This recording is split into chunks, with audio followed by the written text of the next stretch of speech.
Hello everyone, आज की class में हम आपको पढ़ाएंगे सम संख्या। सम संख्या किसे कहते हैं? यदि किसी संख्या में दो से भाग देने पर पूर्णतः संख्या विभाजित हो जाए तो उसे सम संख्या कहते हैं। यदि किसी संख्या में दो से भाग दिया जाए, वह संख्या पूरी तरह कट जाए, विभाजित हो जाए, तो उसे सम संख्या कहते हैं। जैसे हमारा 20 है, 20 में दो से भाग देते हैं, देखते हैं कटता है कि नहीं। ये हमारा 20 है, 20 में दो का भाग दिया, दो एक नम दो, दो दो शून्य शून्य, ये कट जाएगा, 10 आ जाएगा, तो इसका मतलब ये संख्या सम संख्या है। इसके बाद हमारा है 24, 24 में दो का भाग देते हैं, दो एक नम दो, दो एक नम दो, दो दूनी 4, ये भी पूरी तरह कट जाएगा, विभाजित हो जाएगी, तो इसमें भी हमारा आ जाएगा। देखते हैं जैसे अगली संख्या हमारा कितना है, 500, 500 में दो का भाग देते हैं, दो दूनी 4, यहाँ बचेगा कितना, एक बचेगा, दो पंचे 10 और दो शून्य शून्य, ये भी कट जाएगी। 500 कैसी संख्या है? सम संख्या है। सम संख्या पहचानने का एक और तरीका है, वो क्या है? इसमें है यदि किसी संख्या का यदि किसी संख्या का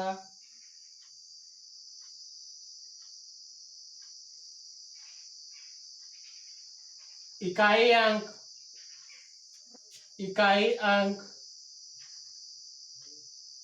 0, 2, 4, 6 और 8 हो तो वह संख्या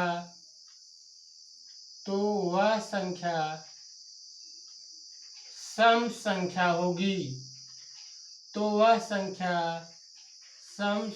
होगी।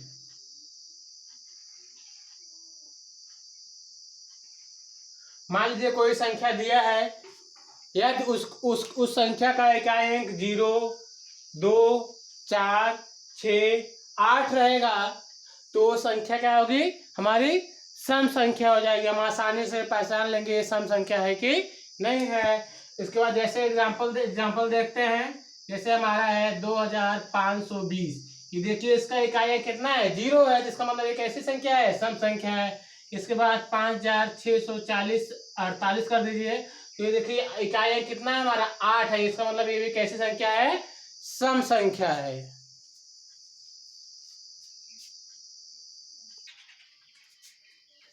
चलिए अब आगे देखते हैं विषम संख्या। विषम संख्या किसे कहते हैं? वे सभी संख्याएं जिसमें दो से भाग देने पर पूर्णतया विभाजित न हो। कोई भी संख्या है, अगर उसमें दो से भाग देते हैं, वह संख्या पूरी तरह विभाजित नहीं होती, पूरी तरह कटती नहीं है, तो हमारी विषम संख्या हो जाएगी। वे सभी संख्याएं जिसमें दो से भाग देने पर पूरी तरह विभाजित न हो, उन्हें विषम संख्या कहते हैं। एक इसकी एक और परिभाषा है, यदि एग्जाम्पल देख लेते हैं पहले इसमें। जैसे मान लीजिए हमारा कितना है? 23 है। अब 23 में हम दो का भाग देते हैं, देखिए पूरी तरह कटता है, नहीं कटेगा, दो एक नम दो, फिर आपका हो जाएगा 3 एक नम 3, एक बच जाएगा, पूरी तरह कटेगा नहीं। इसके बाद 500 हमारा 73 है, इसमें भी दो का भाग देंगे तो 2 में 4 हो जाएगा, फिर इसके बाद यहाँ बचेगा 1, 2, 8, 16, फिर एक बच जाएगा, फिर 2 6 12 हो जाएगा, एक बचेगा, पूरी तरह विभाजित नहीं होगा। इसके बाद हमारा यहाँ आ जाएगा 471 ले लेते हैं, ये भी दो से पूरी तरह विभाजित नहीं होगा, 2 दूनी 4, उसके बाद 2 3 6, एक बचेगा, 2 5 10, मतलब ये संख्याएं दो से भी पूरी तरह विभाजित नहीं हो रही हैं। इसका मतलब ये संख्याएं क्या है? विषम संख्याएं हैं। विषम संख्या पहचानने का एक तरीका और है, तो देखते हैं। यदि किसी संख्या का यदि किसी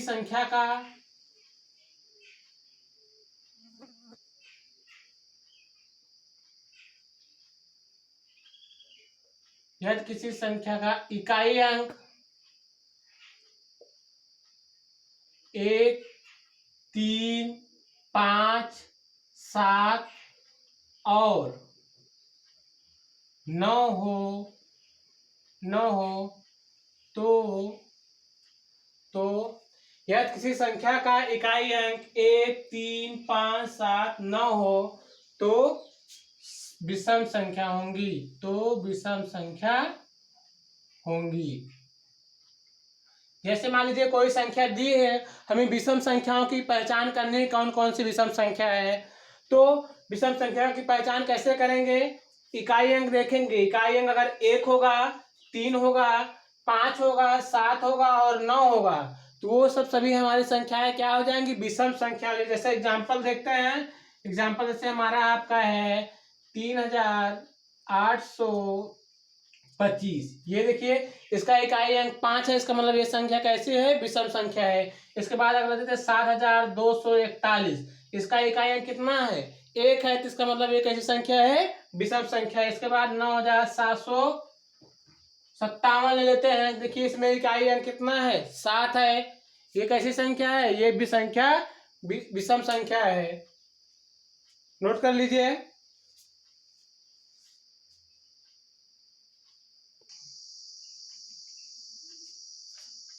चलिए आगे देखते हैं, अभाज्य संख्या किसे कहते हैं।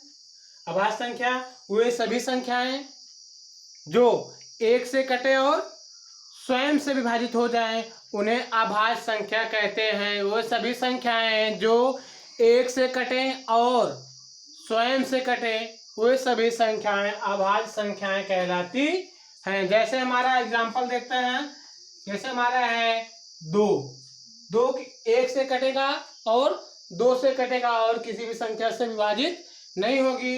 इसके बाद हमारा है 5 जो है केवल 5 से कटेगा और 1 से कटेगा और किसी संख्या से विभाजित नहीं होगी।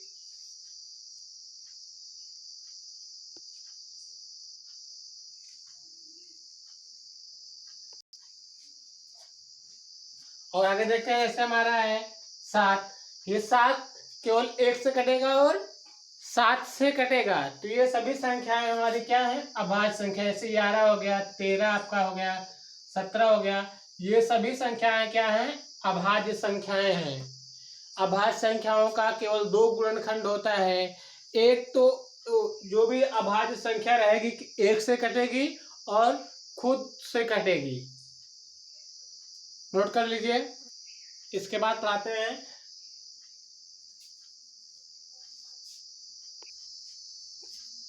चलिए देखते हैं भाज्य संख्या। भाज्य संख्या किसे कहते हैं, वे सभी संख्याएं जो 1 से, स्वयं से और किसी अन्य संख्या से भी कटें, 1 से भी कटें, स्वयं से भी कटें और किसी अन्य संख्याओं से भी विभाजित हो जाए, उन्हें भाज्य संख्या कहते हैं। जैसे एग्जांपल देखते हैं, जैसे एग्जांपल हमारा 4 है, देखिए 4 1 से भी कटेगा और ये 2 से भी कटेगा और 4 से भी कटेगा। और इसके बाद देखते हैं जैसे 25 देखिए 1 से कटेगा, 25 से कटेगा और 5 से भी कटेगा। और देखते हैं जैसे हमारा हो गया 49, ये देखिए ये 1 से भी कटेगा, 49 से भी कटेगा और 7 से भी कटेगा। तो ये सभी संख्याएं क्या हो जाएंगी, भाज्य संख्याएं। अभाज्य संख्याओं के 2 गुणनखंड होते हैं, भाज्य संख्याओं के 2 से अधिक गुणनखंड होते हैं। और भाज्य संख्याएं 1 से कटेंगी, स्वयं से कटेंगी और किसी अन्य संख्याओं से भी कटेंगी। नोट कर लीजिए। इसके बाद हम पॉइंट नोट कराते हैं जो अक्सर कंपटीशन एग्जामों में पूछे जाते हैं।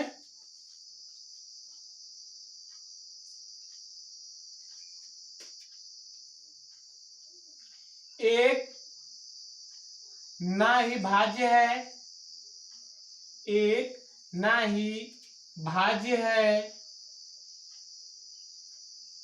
एक जो है संख्या 1 ना ही भाज्य है और ना ही अभाज्य है।